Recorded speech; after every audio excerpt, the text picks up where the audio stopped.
Joe Biden has all but been declared the Democratic nominee for president this year. But for many Americans, that choice, like any Sacha Baron Cohen movie after Borat, leaves a lot to be desired.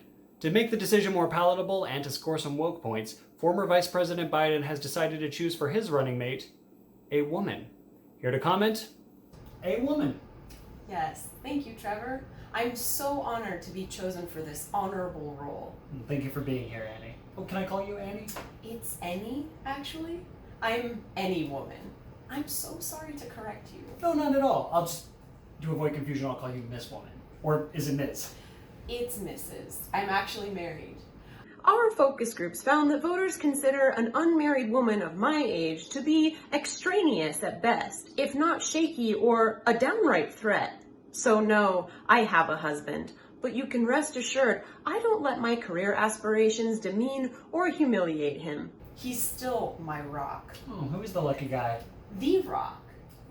But don't worry, fellas, with his busy television and movie career, he won't have a lot of time for public appearances, so you can still think you have a shot with me.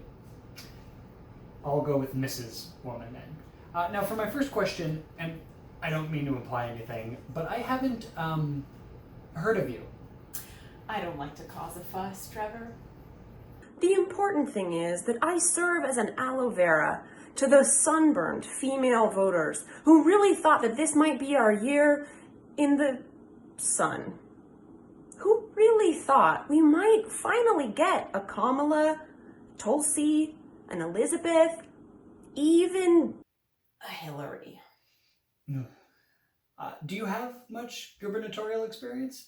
Just a smidge. I served 3 years in the state senate, 2 as a congresswoman, plus I served some time in the civil rights division of the DOJ, and then a brief stint as deputy governor. Oh, which state? I don't like to pick favorites. Joe, Mr. Biden that is, needs some help in the South, the Midwest, the Northeast, and the West. So let's just say I had to work real hard to get rid of my accent. And I reckon if you ate too much of my homemade chowder, you'd blow up like a balloon, don't you know? Not that I'd touch it. I'm plant-based paleo. Okay. Joe Biden has announced several key issues that he's running on. For example, what are some of your platforms? Besides my heels? Shoes. But seriously, I know that most voters see Joe as a white, old, simple, somewhat out of touch white man, but I am the counterweight to all of those things. I'm young, well, 35, which is the minimum age to serve as vice president, but by Hollywood standards puts me right up there with Betty White, Bette Midler, and Kate Hudson. Kate Hudson? She's 41, Trevor, which is basically an old gray mare by Hollywood standards. But I managed to stay in touch with the younger crowd as well. #BossBitch. And you're not white? I am not. May I ask what minority group you belong to? My campaign manager thought it would be unwise to too strongly connect with one ethnic group. We can't afford to alienate anyone. So I will just say I am what casting agents refer to as ethnically ambiguous. A little more than Elizabeth Warren, but a little less than AOC. All right. Would you say that being a woman gives you an advantage in the role of vice president? Oh, absolutely, Trevor. I think vice president is the perfect role for a woman. It's basically the trophy wife of politics.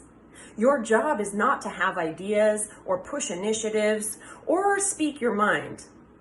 It's enough to be arm candy, supportive, to a very important man. Be seen where you need to be seen and take care of the jobs that he doesn't want to do. Like attending C-SPAN committee meetings, or figuring out what to do with the Middle East, or reading bills all the way through before you sign them, or cleaning the baseboards. What would you say to those Americans who think that Biden picking a woman for his running mate is just pandering to female voters? Oh, honestly. It's nothing of the sort. There are loads of things that I can do that a man could never do. For instance, I can think creatively about tough issues, but I also have an excellent sense of when to keep my mouth shut.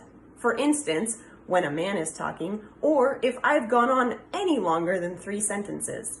Also, I look powerful in red, and my arms are toned, but not Michelle Obama toned. We all saw what a controversy that caused. Oops. 5 sentences. You go ahead, young man. What would you say is the most important quality that you bring to the White House? Balance. And this is the first time in American history that the ticket has ever been so balanced with much needed female energy. He's leather, I'm lace. He's Bud K, I'm Mary Kay. He's Commander-in-Chief, I'm Kiss the Cook. Sure, he's yin, you're yang.